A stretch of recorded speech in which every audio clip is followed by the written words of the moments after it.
বন্ধুরা, এইভাবে কচু পাতার ভর্তা তৈরি করলে একটু কিন্তু গলা চুলকায় না। আমি বাগে ধরে বলতে পারি, আমি এর মধ্যে মিশাবো সিক্রেট একটা মশলা।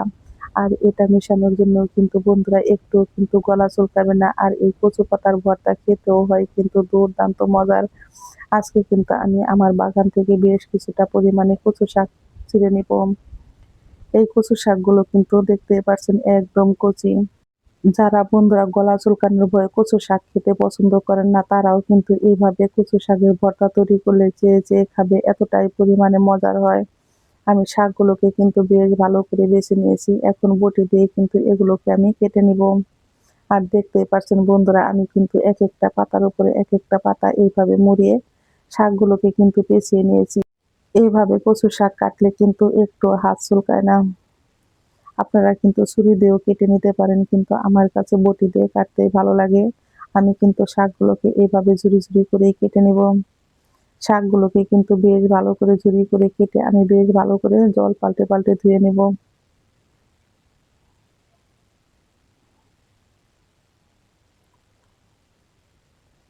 আমি বাকি শাকগুলো কেটে রেডি করে নেব। চলে যাব চুলায়, কড়াইতে দিয়ে দেব খুবই অল্প পরিমাণে সর্ষের তেল। আর দিয়ে দেব 8 থেকে 10 কোয়া পরিমাণে রসুন আর বেশ কিছুটা পরিমাণে কাঁচা লঙ্কা। লঙ্কাগুলোকে কিন্তু আমি মাঝখান থেকে ভেঙে এইভাবে অর্ধেক করে দিয়েছি। ভাজার সময় কিন্তু চোখে মুখে তেল ছিটে আসে, সেই জন্য আমি রসুন আর লঙ্কাটাকে কিন্তু চুলার আঁচ কমিয়ে এইভাবে বেশ ভালো করে ভেজে নিব। লঙ্কা আর রসুনটা কিন্তু আমার প্রায় ভাজি রেডি হয়ে গেছে। আমি এক সাইডে রেখে দিব। এক সাইডে রেখে দিয়ে এখন এর মধ্যে দিয়ে দিব 1 মুঠো পরিমাণে কোচানো পেঁয়াজ। পেঁয়াজটাকে আমি বেশ ভালো করে ভেজে নিব আর রসুন আর লঙ্কাটাকে চুলায় থেকে নামিয়ে নিব। বন্ধুরা, যারা কখনো কচু শাকের ভর্তা এইভাবে খাননি, একবার হলেও খেয়ে দেখবেন। আশা করি একবার খেলে আপনারা বারবার তৈরি করে খেতে চাইবেন, এতটাই পরিমাণে মজার হয়। পেঁয়াজ ভাজিগুলো আমার রেডি হয়ে গেছে, এগুলো আমি চুলায় থেকে নামিয়ে নিব। অপর পাশে ফ্রাই প্যানে আমি কিন্তু দিয়ে দিব ধুয়ে রাখা সেই কচু শাকগুলো।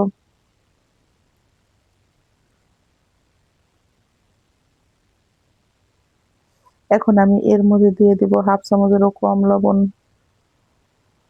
আর দিয়ে দিব অল্প পরিমাণে একটু জল, যাতে কচু শাকগুলো খুব সুন্দর সিদ্ধ হয়। এইভাবে কচু শাক সিদ্ধ করলে একটু কিন্তু গলা চুলকায় না। আর বন্ধুরা, কচু শাকের রঙও কিন্তু সবুজ থাকে। আমি ঢাকনা দিয়ে ঢেকে সিদ্ধ করে নেব।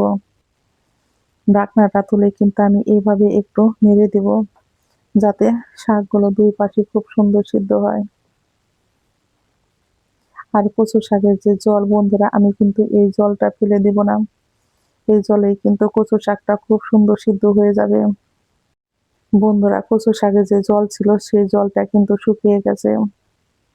এখন এর মধ্যে দিয়ে দিব আবারও বেশ কিছুটা পরিমাণে রসুন আর কাঁচা লঙ্কা। লঙ্কা রসুন দিয়ে আমি কিন্তু শাকটাকে খুব সুন্দর ভাজি ভাজি করে নিব। আর এইভাবে কচু শাক ভাজি করলে কিন্তু কচু শাকটা একদম সিদ্ধ হয়ে গলে যায়, দেখতেই পাচ্ছেন বন্ধুরা।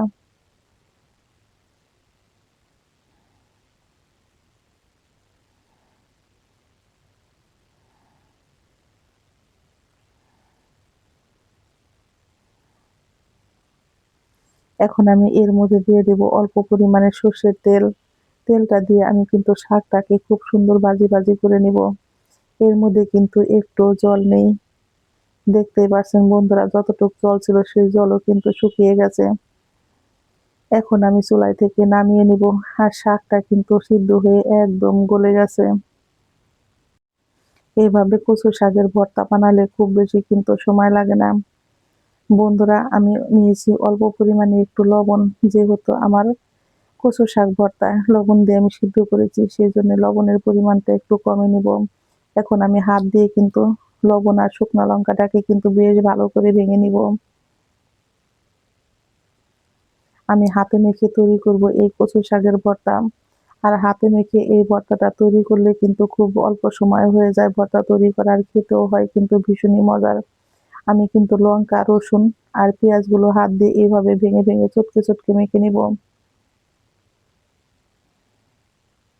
ভাজার পরে রসুনগুলো কিন্তু নরম হয়ে যায়, সেই জন্য আমি কিন্তু হাত দিয়ে এইভাবে ভেঙে নিব। বন্ধুরা এখন আমি এর মধ্যে দিয়ে দেব অল্প পরিমাণে সর্ষের তেল। সর্ষের তেলটা দিয়ে কিন্তু আমি এগুলোকে বেশ ভালো করে মেখে নিব। এগুলো আমার খুব সুন্দর ভালো করে মাখা হয়ে গেছে। আমি কিছুটা ভর্তা এক সাইডে রেখে দেব ডেকোরেশনের জন্য। এখন কচু শাকগুলো দিয়ে কিন্তু আমি আবারও বেশ ভালো করে হাত দিয়ে চটকে মেখে নিব। ঝটপট তৈরি হয়ে গেল আমার কচু শাকের ভর্তা। আর একটা উপকরণ মেশানো কিন্তু বাকি আছে। এই উপকরণটা দিলে কিন্তু বন্ধুরা একটুও কিন্তু গলা চুলকাবে না। ছোট থেকে বড় সকলেই কিন্তু চেয়ে চেয়ে খাবে, এতটাই পরিমাণে মজার হয় এই কচু শাকের ভর্তাটা। বন্ধুরা এইভাবে কচু শাকের ভর্তা করলে কিন্তু একটু গলা চুলকাবে না, আর খেতেও হয় কিন্তু ভীষণই মজার। এখন আমি এর মধ্যে দিয়ে দিব এক টুকরো পরিমাণে লেবুর রস। লেবুর রসটা কিন্তু অবশ্যই দিবেন, আর এই সময় লেবুর রসটা দিলে কিন্তু বন্ধুরা একটু গলা চুলকায় না। বিশ্বাস করুন বন্ধুরা, এইভাবে লেবুর রস দিয়ে কচু শাকের ভর্তা তৈরি করলে কেউ বুঝতেই পারবে না যে এটা কচু শাকের ভর্তা হয়েছে। যারা কচু শাকের ভর্তা খেতে পছন্দ করে না তারাও কিন্তু চেয়ে চেয়ে খাবে, আর খেতেও হয়েছে বন্ধুরা সেই স্বাদ দারুণ মজার। সকলেই ভালো থাকবেন, সুস্থ থাকবেন, নিরাপদে থাকবেন।